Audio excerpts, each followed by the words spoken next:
Welcome back to week number 4, episode 4. Gentlemen, how you doing?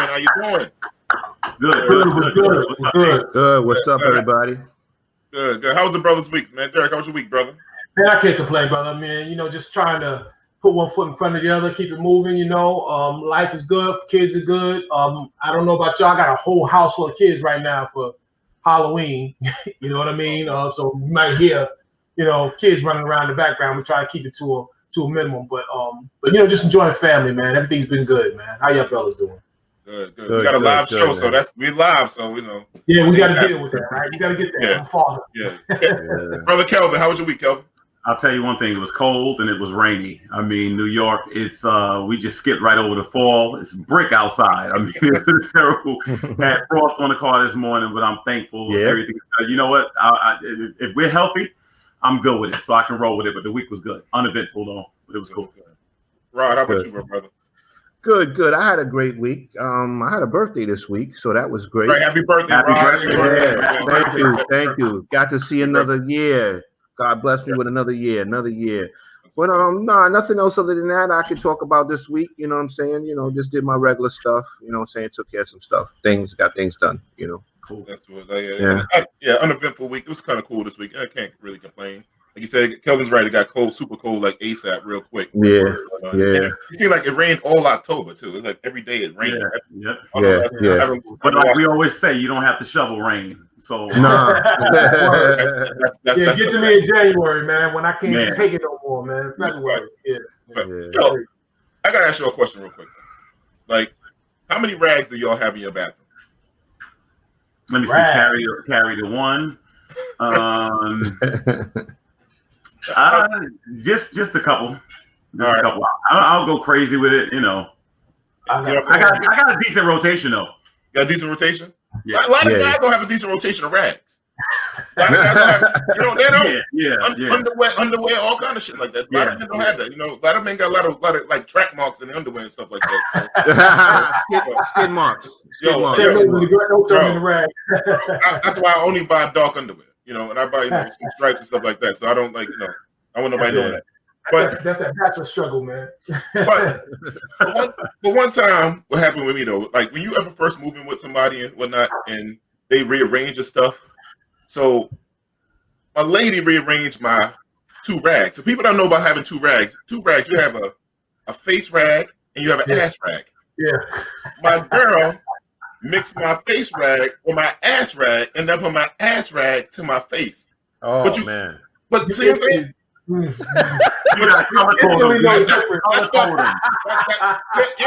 but the thing is, you always take the face rag to the ass, but you can't take the ass rag to the face. Nah. That's violation right there, man. Yeah. Moving my stuff around like that, man. But it worked out for me. I don't got no gray hairs, really. My shit ain't no dye, nothing. I don't want that dye, though, brother. Yeah. Yo, so this week we got election week, but we got this holiday Black people don't remember. I don't know if anybody want to speak on it. Anybody want to talk about this holiday? Do you remember? Anybody remember this holiday's coming Monday? Black Solidarity Day, man. Yeah, I remember it. I remember it as a kid. I don't know too many people celebrating it now, but I remember basically it was an extra day off from school or from work, and it always fell on a Monday, so you got an extended weekend. You know what I'm saying? For those viewing at home, you guys all did go to like black schools, I believe. Is that?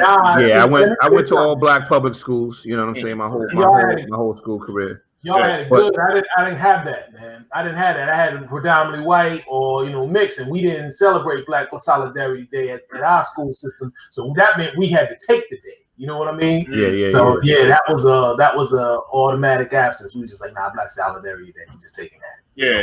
Well, one person back in my day was my man Milton. He was the only one. He was Milton Milton. We used to skip school, but Milton's on some real pro-black shit. That's my man. But his pops was on some Malcolm X shit way back then, man. Yeah. What's up? Can you imagine trying to calling your job to take Black Solidarity Day off today? Can you imagine that? Yo, they're gonna be like, you take a personal day. Yeah, no doubt. They can say you can take all the days you want. You don't got no job. Right. You can take Black Solidarity Day. You can take Malcolm X birthday. You can take everything you want because you're fired. Yeah, Okay, yeah. so Give me no job. listen, go into it a little bit because again, I grew up in Amityville School District, which was a predominantly black school, and we never had it. So give me a little bit about Black Solidarity Day. So basically, it's a day of recognizing that your blackness. To me, that's what I'm gonna put in a nutshell. Like they said, put it where the ghost can get it. It's a day you recognize your blackness. Day you're supposed to support blind black business. Day you're supposed to spend black. Also learn about your culture and stuff like that. So that's what it was. It seemed like it faded out right after the crack era. Yeah. Like, I think a little before that, it faded out. Yeah, it might Like have faded out before that. Yeah. Once people started calling in for the day off, I think they kind of shut it down when they started realizing their that's jobs the were going to thing. stay. Yeah, that's the thing. If you stop and think about it, that was the beauty of it, though. You know what I mean? It was a chance to make the world miss us for a day. You know what I mean? And show what we brought to the table economically, and with regard to work wise, and and everything. So yeah. But the thing that always concerned me, because we used to talk about that a lot in the barbershop, and we talk about I remember one time they sent a group text around saying like, we're not going to buy from Walmart or Target or any of these places, and we're going to show them the Jamaica Avenue, we're going to show them the impact of the black dollar. And what we would do is hold the money, and then we would go back and double up like a week or so later, and it was like, and defeat the whole purpose. And I mean, realistically, I don't know that we have another card to play because we don't manufacture anything. We don't run or control an industry, and that's harder. It's harder to do. We all try to buy back, buy black and support black, but then it's like they know they can wait us out. Right. They put the right sale up. It's game over. Yeah. We're right back in there. We're right back in there. And we're the most forgiving people, because I realize when we want to do something, I don't care what happens, we will actually go through with it, and we'll go back and we'll return. People get us back all the time. They'll bring us back as customers. You walk out of a place and you're like, I'm done with this place. And them chicken wings go on sale or something like that. Or the new song come out. Yeah, right, exactly. And then we're back to square one. Because we really the new Jordans drop. You drop the new Jordans. Yeah, and drop the new Jordans. Exactly. Or drop the same old Jordans again. Right. And so it's like we can't ever hold anybody's feet to the fire, because they know, if you shut down Walmart or Target, what does that leave us with in a lot of cases? You know what I mean? And so that's the tough part about it. But as far as the solidarity is concerned, although I didn't have a day for it, my parents always made sure that we knew who we were. My father used to say, if you forget you're black, you be the only one. He was very, very conscious of that, to let you know, I don't care where you are, you still gonna be black, and you still have to deal with the things that affect you because you are black. So, I'm glad you guys had that, and maybe it's something we should restart or try to get, implemented again. Or just you ain't gotta implement it, just do it. You know what I mean? Yes. They trying to do it like what a lot of corporations, the organization I work for now, they're doing the whole thing with Juneteenth. So you've seen the governor jumped in there, New York governor jumped in, the mayor's talking about it. So they're trying to do they're trying to bring it back up, and I think it's trying to be more constant. If you realize, it got to be economics, it got to be some kind of education with it when it comes down to the economics part of it, and really, and like you said, Kelvin, the best thing is we don't have no industry. So we say all this stuff like before, like hold back the vote, blah blah blah blah blah with the money. But we don't have no airports. We have no grocery stores. You know what I'm saying? We don't have a lot of stuff before we could say that it's an idea, and I think we could start working on it, but I don't know when we see it in the next 10 years how it will be. You know what I'm saying? So it's kind of funny, but they are starting to go back to, they are trying to get some kind of holiday. I don't know if they ever get on the federal level. Definitely not. Well, this is what I think we need to do. We need to come up with one product that we actually own and operate. And I think I have the idea. Those rags that you have in your bathroom, D, make sure that you don't ever have an incident again. We're gonna come up with a specific rag to help you distinguish, Make it red, black, and green one, and then a white only one. That's crazy. But the way I see it too is okay, we gotta buy necessities, right? You got to get your food, you got to get your toilet paper, you got to get your paper towels. But the thing is, what we got to hold back on is basically investing in non-necessities, things that we don't need, shiny things we don't need. You know what I'm saying? And some companies that basically seek to the community as a consumer, right? Like, there's a lot of corporate related. Let's take Gucci for instance. I mean, black people spend a lot of money in Gucci's. Stop buying it. Get Gucci to contribute to our community and invest in our community. Give some of it back. But the bottom line is you got to show your buying power at some point by not buying from them, so they can come calling back to us. And we got to stop. We got to stop our entertainers from promoting their stuff. Correct. Correct. Free of charge, and because a lot of people didn't know about this stuff until some people. Because those are really old products back in the day, Gucci and all that stuff been around for a long time. And then when the industries get a hold of it and people start putting into their songs or their verses, I want to say this really quickly. This happened to me, and I just want to know how you fellas would have handled this. Anybody from New York knows that the Long Island Railroad will take you from Penn Station, and usually if you're coming heading east, it goes to Jamaica Avenue, which is a hub, or Sutton Boulevard. And so one day I'm sitting there coming back. And there's a white guy sitting in front of me, and his 2 adult children are standing up, okay, and they don't have a seat. Now, for those that don't know, a lot of black people get off the train at Sutton Boulevard. So his daughter and son can't get a seat, and I hear him say to them, "Don't worry, he's getting off in Jamaica." Okay, and so. He doesn't say it to me, he says it to them, but he's saying it about me. It would make it so bad, I was getting off in Jamaica. That's what made it so bad. so I was wondering, because I told my boys about it. He's like, you should have stayed on the train. And when I used to live on Long Island, I would have stayed on the train, but it bothered me.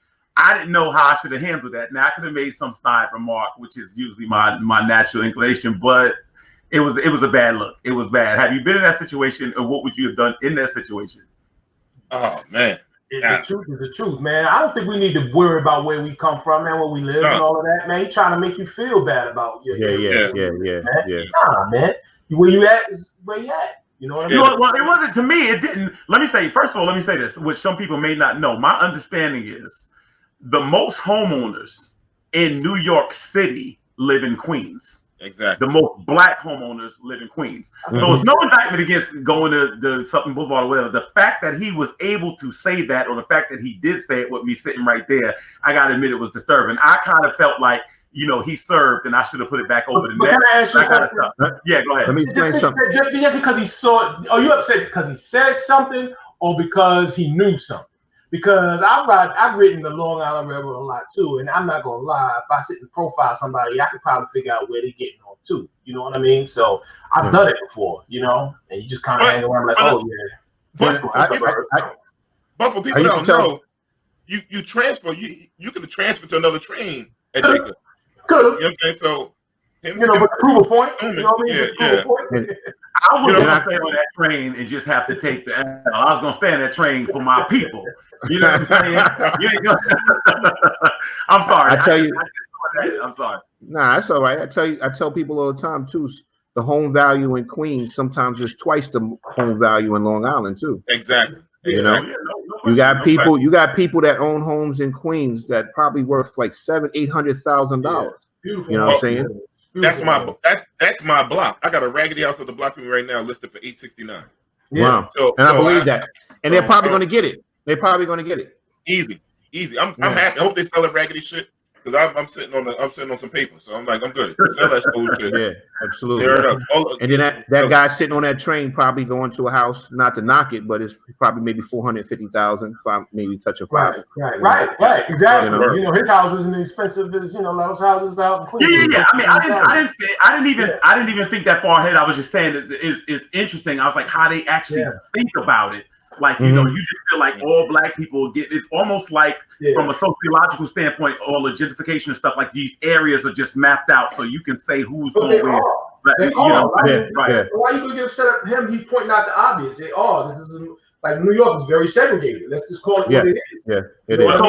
So hypothetically, if I would have said, how do you know I'm getting off at Jamaica? Because you then we in it then, right? No, you embarrass him then. That's embarrassing. Yeah. For him being like basically a bigot and racist. So let me ask you a question, since it is kind of chilly. Kelvin, you brought that cold up right now, right? I know Rod and Derek, y'all got kids, and Rod, you got a lot of kids. You got a lot of Derek got kids in the background right now. I got kids, man. I got kids all over. So since it's cold, do you let your kids turn up the heat in your house? Hell no. I wish a kid would touch the thermostat in my house. They'll lose their arm. You better put money on that bill. I'm sorry. Nah, you bet exactly. If you ain't paying no rent in here, you better not touch that thermostat. You know what I'm saying? My kids don't even know what thermostat's at. Nah. At one time, I was thinking about putting a lockbox on the thermostat. Oh my God! Looking right at it, their mind just don't even see it. It's just. Nah. What's that thing on the wall he keeps talking about that he don't let nobody touch? Right now, you ask the question. You ask questions right now. Let me tell you something. The law says that you're supposed to have heat as of October 1st. Not in my house. We push that shit all the way to November 1st. You better not even. You better put a hoodie on in the house or something. Figure that out, right? No, my man Bob know my father well. You couldn't touch that damn heat in the house, boy. You better borrow some socks, a jacket, damn hat, a scarf. Get on the blanket. Ain't no heat coming on this house. You make your own heat. You make your own heat. Ain't no way you touch a black man's thermostat. No way. I have my wife under pressure sometimes. She be kind of nervous. Can I turn on the heat? I be like, it ain't November 1st. You ain't turning on the heat. Right. Why not? I pay bills in here. I don't care. Don't touch that heat. And leave the lights. We don't even want to set a tone in here for that. Right. Because you thought about turning the heat. Because you thought about it, yeah. Oh man, leaving the lights on, all kind of stuff. Running in and out the house. Yeah. Don't leave that light thing. Yo, I remember one time, like I used to tell my son if he before he went to bed every night, if he made sure all the lights were on, I give him a little extra in his allowance. You got to get the electric bill down. I'm not exaggerating. My son had the electric bill, no exaggeration, down to $65.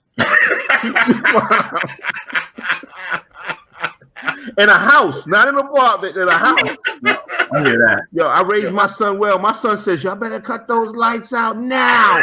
How much money you giving allowance though? Because to offset that. How much money you giving allowance? I gave him extra 10. I gave him extra 10. Okay, all right. Yeah, that's pretty good. You know what I mean? That's a good look.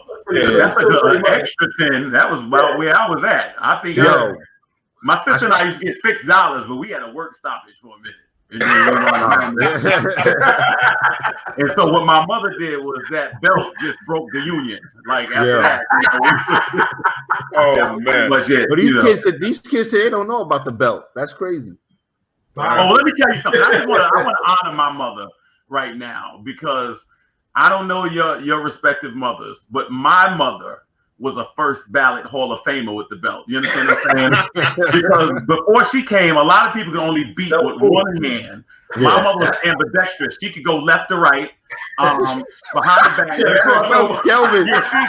If you go, your mom's had the belt crossover. She had the belt crossover. If you go to the Beaton Museum, they have her statue, and I accepted the award posthumously. My mother, and I would just say this lastly: what my mother was able to do that a lot of young mothers can't do. My mother did not beat you because she was angry. My mother beat you because she did wrong. See, some people would just they lose it and beat their kids. No.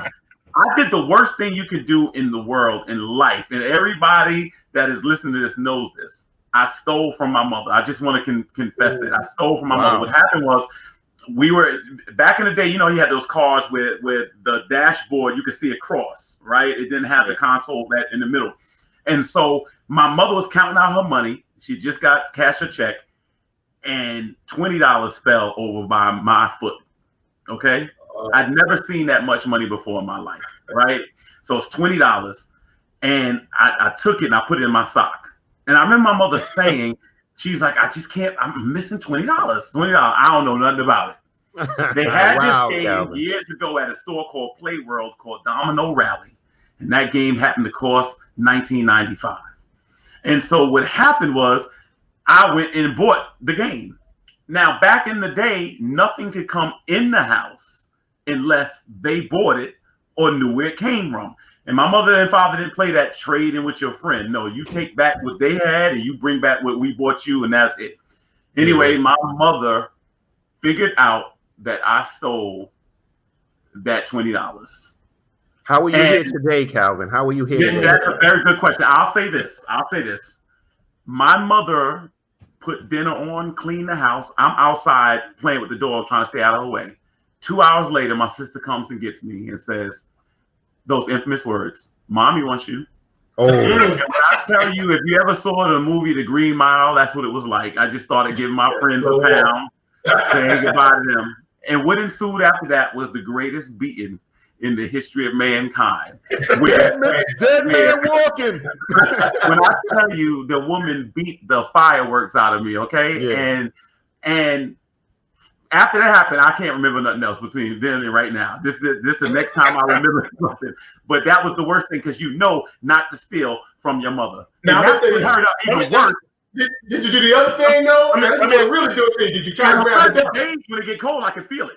Did you try to grab the I belt? still feel it. Oh, don't you grab that belt. Hello, If let me you ask you grab a the question. belt, you could die. Let me ask you a You could question. die if you grab the He belt. said grab the belt.